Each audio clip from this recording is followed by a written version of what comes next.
Good afternoon, teacher. Good afternoon to my fellow classmates. So for today, we're going to report our topic, which is about the foundational principles of morality and youth. Okay, for you to be able to cope with these expectations, you should be anchored in a bedrock of foundation of moral and ethical principle. So let us begin this topic by defining what morality is. Okay, what is morality? As defined by one textbook authored by Panezzo in 1964, morality refers to the human act, which we call right or wrong, or good or evil. So, it is a system that we humans use to differentiate what is right or wrong. And it is concerning the distinction of people, to determine what is wrong and what is right and what is wrong, or what is good and what is bad behavior. Your human action, so if we say human action, it is something that people do. If your human action is right, your human action is right when it conforms with the norm, rule, or law of morality. So, magiging tama lang yung actions mo kapag sumunod ka sa law of morality. Okay, so ano nga ba itong law of morality? So, it is a universal rule that individuals should apply. It is a rule of behaviors of people to determine what is right and what is wrong. Okay. For example, okay, in this situation, so, si Jacob is kinuha na yung ballpen ni Thomas. And then, without permission of Thomas. And then ngayon, nagalit si Thomas and then pinagsabihan niya si Jacob na bakit ganun? Bakit niya kinuha yung ballpen na hindi man lang nagpaalam? So, bakit ganun yung ginawa ni Jacob? Kasi alam niya na mali yung ginawa ni Thomas. Okay? A man's actions or character is good when it is not lacking of what is natural to man. So, that is when an act is performed in accordance with man's nature. Okay, for example, it is not natural to man to behave like a beast because he is not a beast. He is a man. Unlike the beast, man has an intellect and free will. Okay, so we have two main endowments, which is intellect and free will. So if we say intellect, it makes man capable of thinking, judging, and reasoning. Then if we say free will naman, it is make him or capable of choosing, or the ability to choose. That's it. The ability to choose. Okay, so that is why it is very important to follow the law of morality kasi hindi mo magagawa yung tama. Kasi hindi ka makakagawa ng tama kung hindi mo mismo alam kung ano yung tama sa mali. Siyempre, para matawag ka na may moral ka.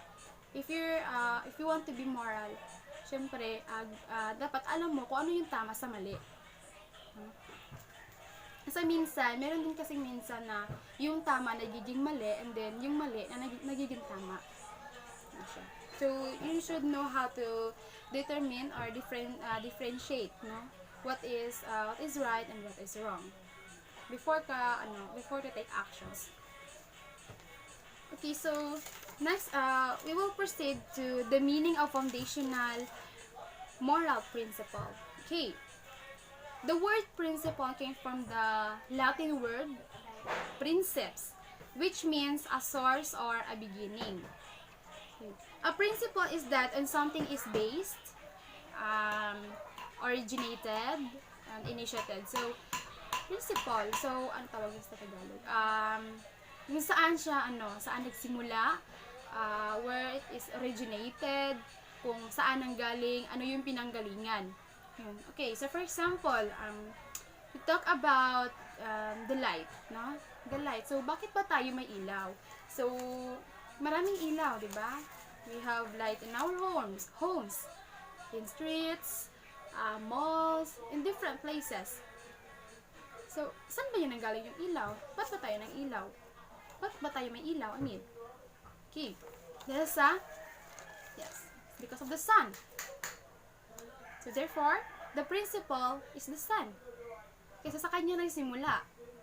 Sa kanya nanggaling, siya yung pinanggalingan ng ilaw. So, yun yung ibig sabihin ng fundamental moral principle, no? Kumbaga, dun siya bumabase, binabatayan, may pinagbabatayan. Ganun. Then, a foundational moral principle is, therefore, the universal norm upon which all of other principles and the rightness and wrongness of an action. So, it is a foundational moral principle na may pundasyon, ganon, na may pundasyon in where yung universal norm is nakabatay, no? Na kung saan, what they call this Tagalog, in where the universal norm is yun yung pinagbabatayan ng iba't ibang principle. So, dun sila bumibase sa universal norm. Iyon, sa pagiging tama o pagkakamali ng isang aksyon. So, I mean, dun sa universal norm, dun sila bumibase, no? Yun yung binabatayan ng mga iba't ibang principle, no? Sa paggawa ng tama at pagkakamali ng isang aksyon. Okay, and now let's proceed to what is there. Okay, where is this foundational moral principle? Okay, again, let's proceed to the where is this foundational moral principle? Okay, it is contained in the natural law. Okay, so later on, i-discuss ko ano yung natural law.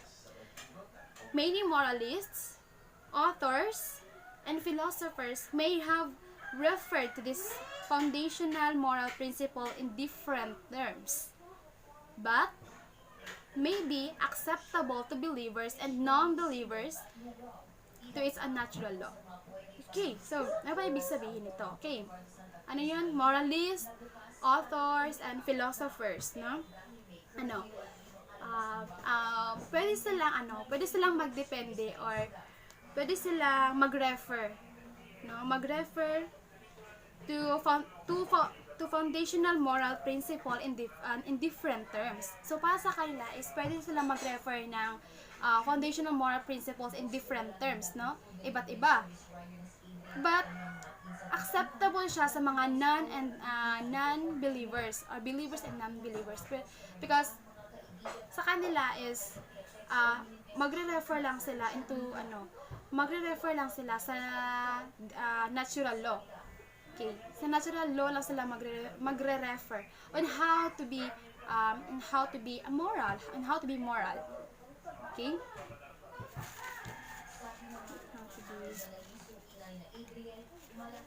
Okay, so ito na. So what is the natural law? Okay, ano nga ba ang natural law? Natural law, in Romans 2 verse 15, it is the law written in the hearts of men. For this, it is man's share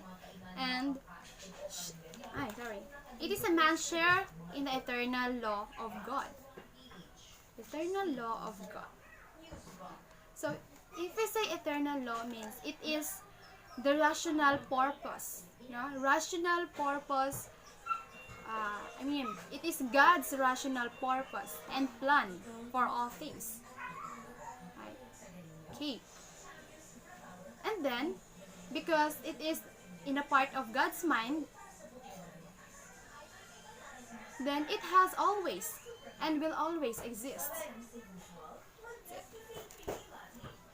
And then, according naman kay St. Thomas, according to him, natural law defines it as the light of natural reason, whereby we discern what is good and what is evil. Okay. Kay St. Thomas naman is that, according sa kanya, no, natural law, it is the light So, it is the light of natural reason. Yun yung sa kanya. No? Light of rational reason, na kung saan makikilala o malalaman natin kung ano yung tama at saka ano yung mali. No?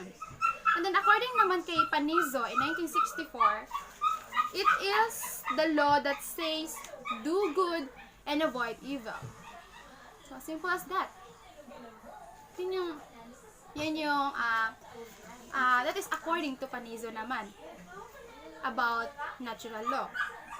So, simple as that. Do good and avoid evil. You want to be moral? Then do good and avoid evil. Do the right thing and avoid the bad thing.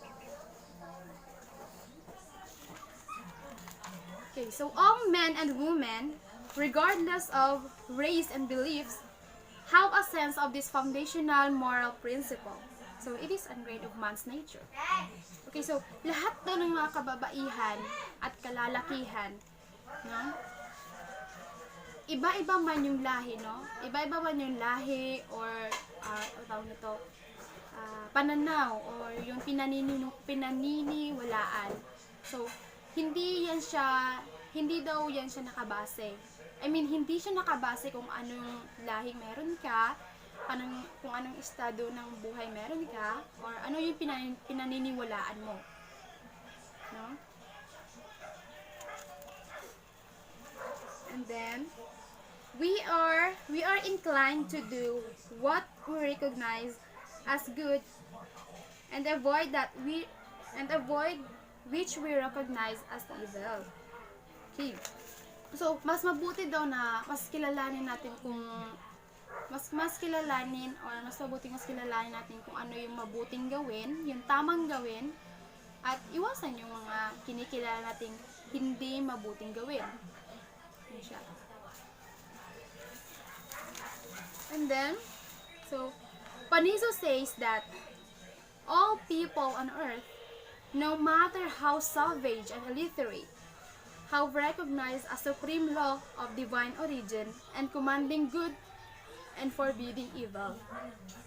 So, no? So, according to kay Panizo is that even you are illiterate, no? Kahit wala kang pinag-aralan or kahit hindi ka marunong sumulat, hindi ka marunong bumasa, but it doesn't matter, no? It doesn't matter kung paano mo gagawin yung tama. Kasi hindi lahat ng may pinag-aralan may good moral. Yan yung ibig sabihin ni Panizo. So, dapat hindi tayo bumibase sa estado ng buhay, kung ano yung pinag-aralan natin, kung mataas ba yung antas na pinag-aralan natin, kasi hindi naka-base dyan kung paano ka magiging mabuti sa kapwa mo. And kung paano ka ba magiging have a good moral.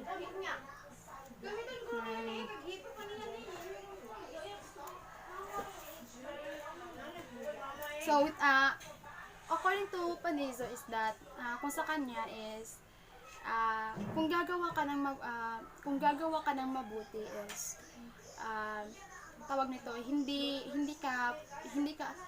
ka babawalan o hindi ka pagbabawalan gumawa ng mabuti.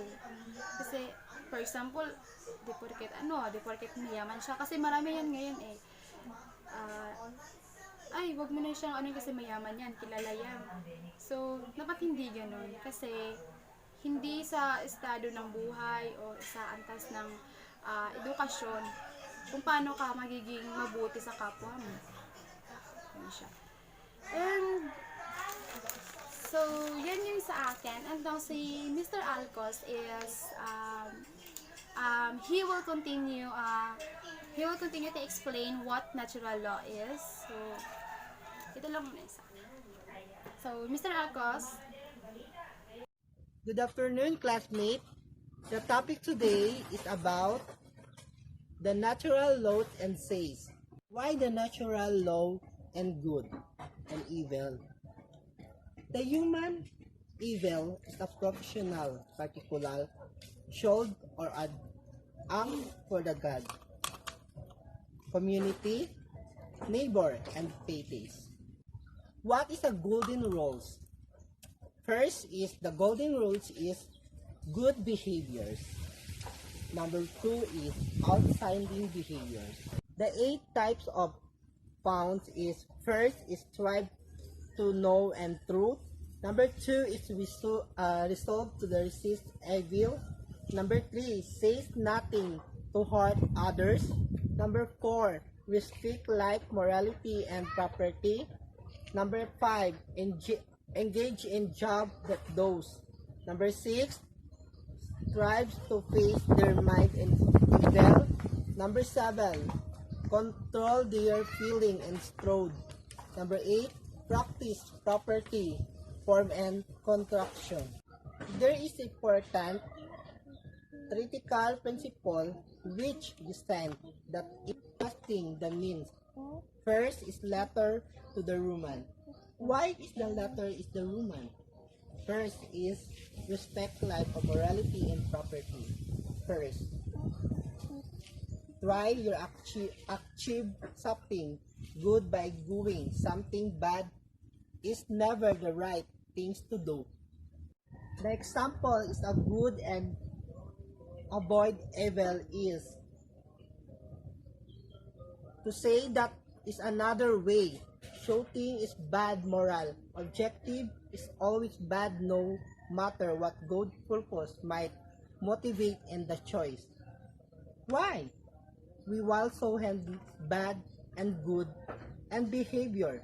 Example, morality, good. Performance, good. Active, goal and goal. That all, thank you. Thank you so much, and my name is Ramiro Alcos, second year BPH student. Hello everyone. My name is Cesar Angelo M. Achapero, 19 from BPE, and this is my report. The title is Teacher as a Person of Good Moral Character. Teachers are duly licensed professional teacher or LPT who possess of dignity and reputation with high moral values as well. As a becoming teacher, we need to pass a board exam to get a LPT teacher. One Christian who described the 4 ways of good moral character. Number 1 is being fully human. We have a potential to others of being a human. Number 2, being a loving person. We need to love our our student or our teachers, like to have a good and loving person, and don't selfish to others. Number 3, being a virtuous person. Good is good habits and good attitude to others. That's the being virtuous person. Number 4, being a morally mature person.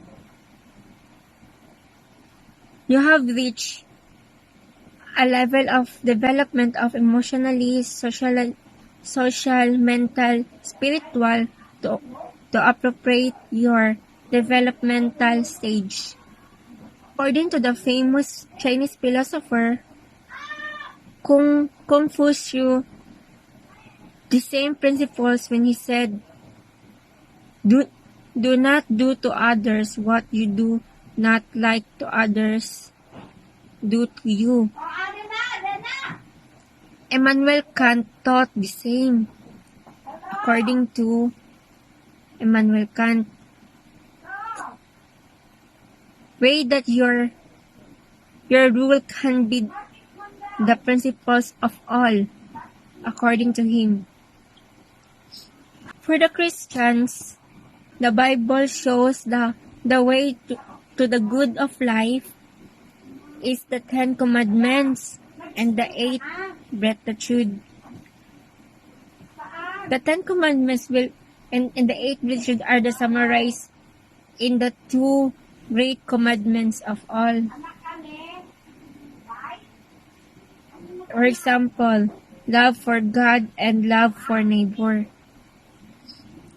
That's all my report today. Thank you. And that's our report all about. By the way, I am Annalie Leonor, BP Ed 2. Thank you and God bless. Keep safe.